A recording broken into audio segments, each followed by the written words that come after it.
Hello and welcome to BIS Talks on Adventure Tourism Safety Management Systems as provided in ISO 21101.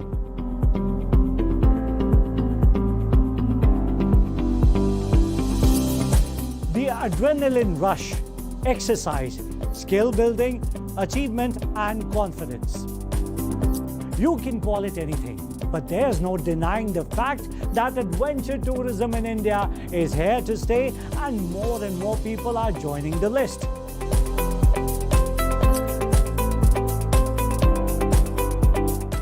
Today's youth and working professionals from all backgrounds and walks of life are more daring than previous generations and are willing to hit the road on their bikes, to drive down to the foothills of the Himalayas or even to Ladakh.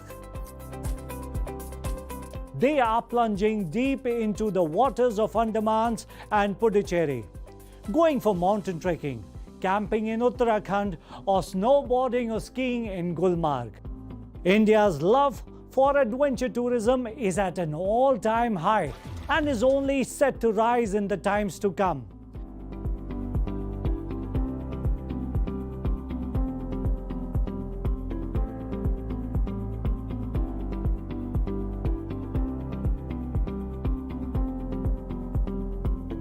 There is a steady increase in the popularity of adventure tourism amongst travelers in the past few years.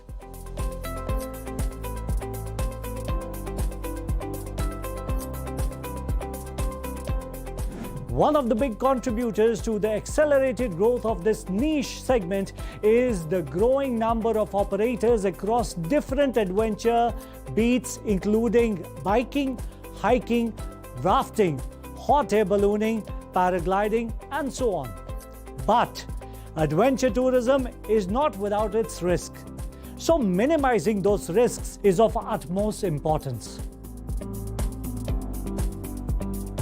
As the business grows, so do the number of accidents, deaths, disability, or mental distress. As the sports are high on adrenaline, the risk factor also increases manifold.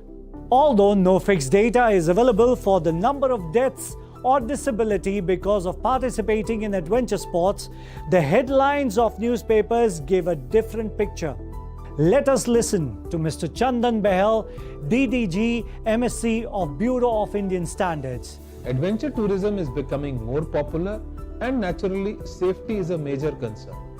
But here's the good news. We now have a specific standard that focuses on ensuring safety in adventure tourism. I am talking about the ISO 21101, which lays down the rules for a safety management system designed specifically for adventure tourism service providers. This standard provides a flexible toolkit that applies to providers of all sizes working in different places and cultures. Its main goal is to improve safety, meet safety expectations for both participants and staff, demonstrate adherence to safe practices, and help comply with relevant laws. This standard establishes the structure for safety management systems in adventure tourism, ensuring the well-being of participants during their adventurous activities. Following the plan, do, check, act cycle, providers can actively plan for potential risks, implement safety measures, and continuously improve their services based on feedback. At the heart of this system is risk-based thinking, enabling providers to identify and prioritize safety concerns, efficiently allocate resources, implement safety measures, and ultimately raise safety standards in adventure tourism. Implementing this standard ensures the safe execution of adventure tourism activities regardless of the provider's size, the type of activity, or the environment. In essence, adventure tourism safety management systems focuses on the excitement of adventure while ensuring the safety of each participant. They demonstrate a commitment to thrilling yet secure experiences, building confidence and trust among adventurers and supporting sustainable growth in this dynamic industry.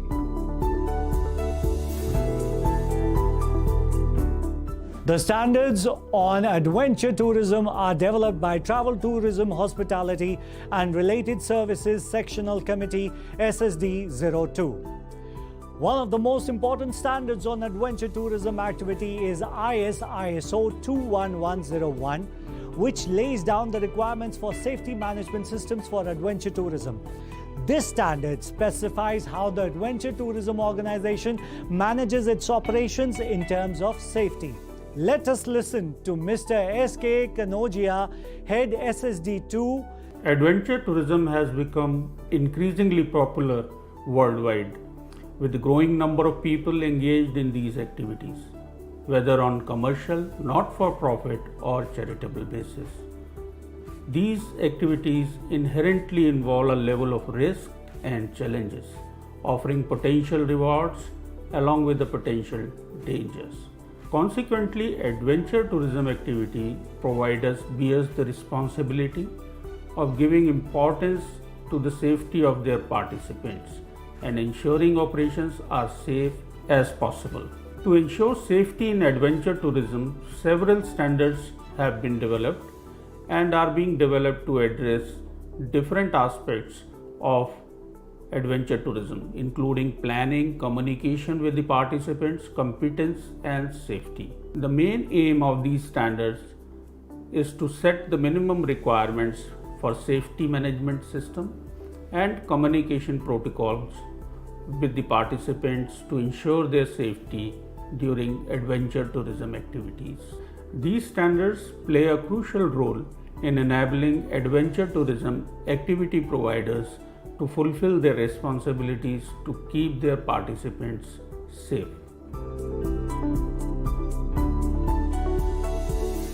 Let us now go through the requirements of the standard to understand how these principles are to be implemented. ISO 21101 follows the high-level structure prescribed by ISO for management system standards, which consists of 10 clauses. Clause 1 defines the scope of this standard, which is to outline the requirements of a safety management system for adventure tourism activities providers. A provider can use this standard for the following. First, to enhance the safety performance. Second, to meet expectations for the participant and staff safety. Third, to demonstrate safe practice. Fourth, to support compliance with applicable legal requirements. Clause 2 covers normative references, and Clause 3 outline definitions for key terms which are used in the formulation of this standard. Moving on to Clause 4, it focuses on understanding the organization's context. Under this clause, the organization shall undertake the following. First, identify both internal and external issues that are pertinent to its purpose and could have impact on adventure tourism safety. Second, determine the needs of relevant interested parties. Third, identify legal and other requirements that are to be fulfilled. Based on these findings, the scope of adventure tourism safety management system is determined and established. This scope shall be documented to provide clear and concise information on the extent and the boundaries of ATSMS in ensuring safety in adventure tourism activities. Following the previous clause, Clause 5 and 6 are also significant in the ATSMS standard, as they address the crucial aspects of leadership and planning that are necessary to uphold an effective ATSMS. To gain a better understanding of the requirements outlined in these clauses, let us understand these clauses from the MSCD officer. Clause 5 in the ATSMS standard focuses on leadership and it comprises 3 subclauses. The first subclause, leadership and commitment, states that top management shall demonstrate leadership and commitment with respect to the adventure tourism safety management systems by first, ensuring that the adventure tourism safety policy and safety objectives are established and are compatible with the strategic direction of the organization. Second, ensuring the integration of the adventure tourism safety management systems requirements into the organization's business processes. Third, ensuring the resources needed for the adventure tourism safety management systems are available. Moving on the next subclause, policy. It requires top management to create a policy that is appropriate for the organization's purpose and provides a framework for setting adventure tourism objectives. The adventure tourism safety policy shall be available as documented information, be communicated within the organization and be available to the interested parties as appropriate. Clause, organization roles, responsibilities and authorities require top management to assign and communicate the responsibilities and authorities for relevant roles within the organization. This ensures that the adventure tourism safety management systems complies with the requirements of the ATSMS standard. Next clause, that is clause 6 in the ATSMS standards, pertains to planning and encompasses various actions that involve addressing identified risks and opportunities, legal requirements, establishing objectives and targets, and planning to achieve them. Identifying and assessing risk is crucial for an effective ATSMS, and an effective risk assessment help organizations prioritize, develop policies and procedures to address the identified risk. To gain a better understanding of this aspect, the organization need to comprehend the component of an effective risk assessment. This includes having a well-trained and empowered individuals who provide a comprehensive overview of the risk associated with tourism activities. All activities that may pose a risk during the tourism activity need to be taken into account and described in detail. An effective risk assessment system evaluates risk based on likelihood and impact, prioritizing them accordingly. The severity and probability of a risk can be rated on a scale such as 1 to 5 for prioritization purposes. The higher the severity or probability on the scale, the higher the risk. In addition to identifying and assessing risk, the organization must establish ATS management system objectives and regulate them to achieve the objectives. This involves determining what need to be accomplished and the resources required, who will be responsible for achieving the objectives, and how the results will be evaluated and reported.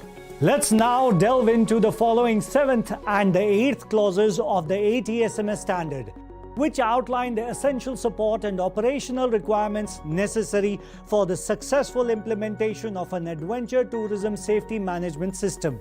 Let's understand.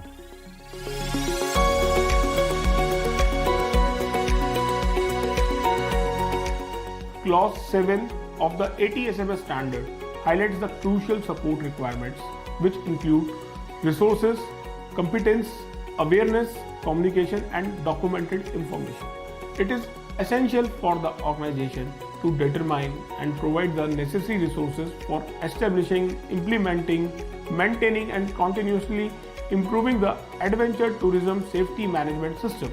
Regarding competence, the organization needs to identify the required competency of individuals who perform that affects its adventure tourism safety performance.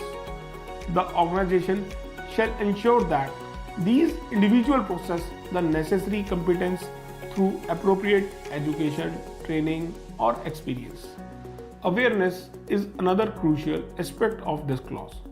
Individuals who perform work under the organization's control shall be aware of the adventure tourism safety policy and their contribution to the effective operation of the adventure tourism safety management systems, including the benefits of improved safety performance. Effective communication is also an important part of this clause. The organization must establish a process for communicating and consulting with the staff, participants, and others involved in providing adventure tourism activities. In addition, documented information is a crucial requirement that requires the organization's adventure tourism safety management systems to include all necessary documented information as required by this standard, as well as additional documented information that the organization determines necessary for the effective operation of the adventure tourism safety management systems. Next important clause 8 of the ATSMS standard addresses the operation requirements, which are further divided into 3 subclauses. The first subclause, operational planning and control, emphasizes that the organization must plan its activities effectively. This involves establishing and maintaining procedures related to goods, equipment, and service utilized in the delivery of adventure tourism activities that could potentially affect safety. Additionally, the organizations must ensure that participants have the minimum competence required to undertake the activity safely. The second subclause, emergency preparedness and response, mandates that the organization must identify potential emergency situations and their impacts. It is required to establish and maintain response plan and procedures to mitigate the impact of such situations. The organization must also ensure the availability of appropriate services, competent individuals, or other resources to implement emergency response plan and procedures. The third subclause, managing incidents, highlights the importance of establishing and maintaining procedures for defining responsibilities and authority for dealing with reporting and investigating incidents. Additionally, the organization must adopt measures to reduce any negative consequences that may arise from incidents. Overall, these subclauses are crucial in ensuring the safety and security of adventure tourism activities.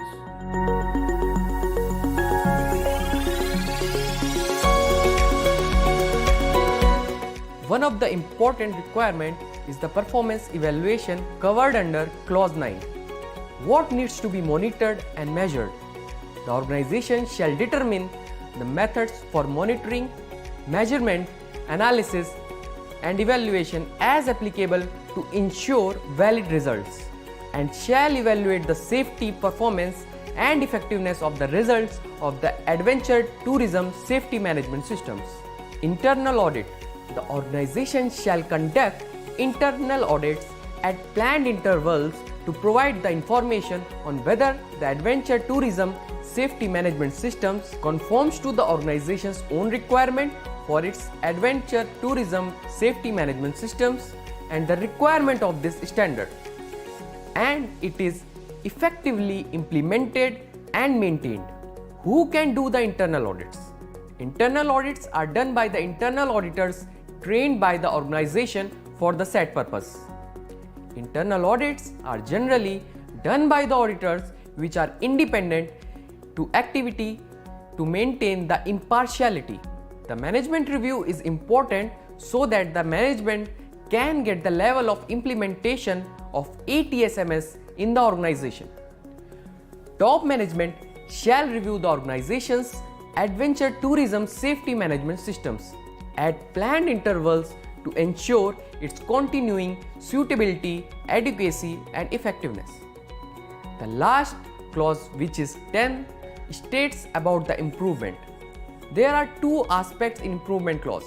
First aspect is non-conformity and corrective actions. When a non-conformity occurs, the organization shall react to non-conformity as applicable, take actions to control and correct it, review the effectiveness of any corrective action taken, make changes to the ATSMS if necessary.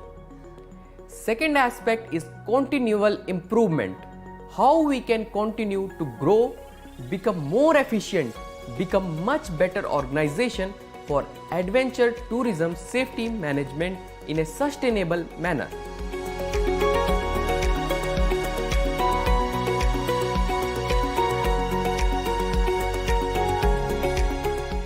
The ISO 21101 standard is not only important for promoting safer adventure tourism but also has a broader social role in promoting economic growth, employment opportunities, and preserving the environment and culture. This is why, like other new generation standards, it contributes to the overall societal security. Implementing the ATSMS has several benefits, including reducing accidents and staff absences, lowering repair bills and insurance premiums, and reducing the risk of legal action for negligence. Additionally, it can lead to the growth of adventure tourism activities while also promoting the preservation of the environment and culture. This can also serve promotional purposes for the organization, highlighting its commitment to the safety and responsibility. Let us understand how the organization can get themselves certified under the scheme. Organization desirous of obtaining systems certification as per any management systems standard has to do the following. Implement the requirements of the standard in the context of the organization.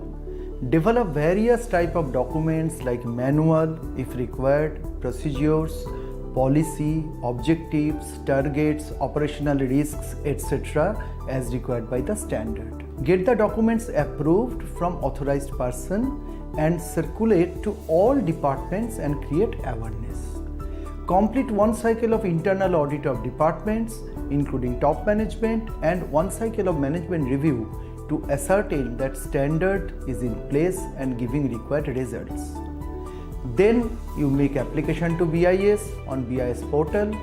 To submit your application, identify the regional office under whose jurisdiction the premises is located and contact the concerned management system coordinating officer. MSCOR will guide you about the process of application. Now, after application, what is the process of grant of license? The concerned regional office processes the application for grant of license. This includes audit of applicant in two stages named as Stage 1 and Stage 2 audits. These audits are carried out to gain sufficient evidence related to conformity to the management systems implemented by the organization. Now, what is Stage 1 audit? The purpose of Stage 1 audit is to assess the organization's preparedness for the Stage 2 audit. During Stage 1 audit, following things are verified: scope and boundary of the implemented management systems, type of services covered, processes involved, and relevant statutory and regulatory requirements. Then confirmation of the information submitted in the application. Then a review of the documented information of the implemented management systems, that is, documented processes and procedures, policies, etc. If any non-conformity is observed in Stage 1 visit, the same are communicated. After satisfactory actions are taken and communicated to MSCO with supportive evidence, Stage 2 audit is planned by Management System Certification Coordinator. Now, what is Stage 2 audit? The purpose of Stage 2 audit is to evaluate implementation, including effectiveness of the management system to be certified. Following activities are undertaken during Stage 2 audit: information and evidence about conformity to all requirements of management systems under certification, performance monitoring, measuring, reporting and reviewing against performance objectives and targets, ability to meet statutory, regulatory and contractual requirement, operational control of the processes, etc. Audit of all departments as per schedule is carried out, relevant evidences are collected, verified. Any NC is observed, the same is discussed with auditee, system coordinator and communicated to the auditee for taking appropriate action within a time frame of 45 days as per BIS guidelines term. Once the audit activities are completed, DDG region takes decision to grant the license to the applicant. The license is granted for 3 years. during which there will be 2 surveillance audits conducted at an interval of 1 year. BIS follows a robust certification process utilizing competent and experienced auditors. Over the years, as the management system stabilizes, the organization can make use of this management system as a tool to improve the system. Undoubtedly, BIS Management Service Certification Service provides confidence to the interested parties, ensures improvement of processes on a continuous basis, ensures objectivity, confidentiality, and impartiality in the certification process.